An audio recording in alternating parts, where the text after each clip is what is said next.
Patoloog on tänapäeva ravimeeskonna üks tähtis liige.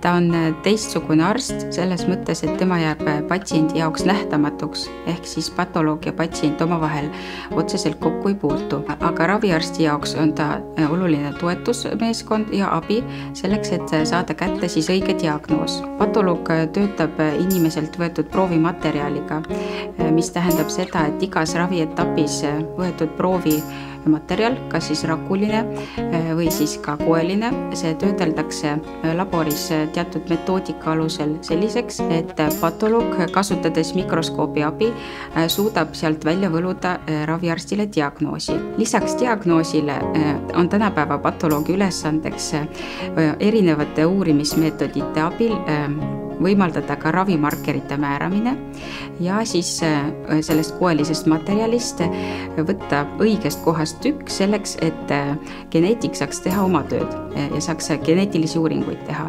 Regionaalhaiglas on väga suur patoloogide meeskond. Ligi 1/3 Eestis töötavatest patoloogidest kuulub regionaalhaigla koosseisu ja tänu sellele on regionaalhaiglas võimalik spetsialiseerumine. Spetsialiseerumine on hea selle jaoks, et sa saaksid keskenduda ühele konkreetsele valdkonnale ja tegeleda sellega süvitsi. Lisaks tavatööle on meil oluline osa ka õpetamisel.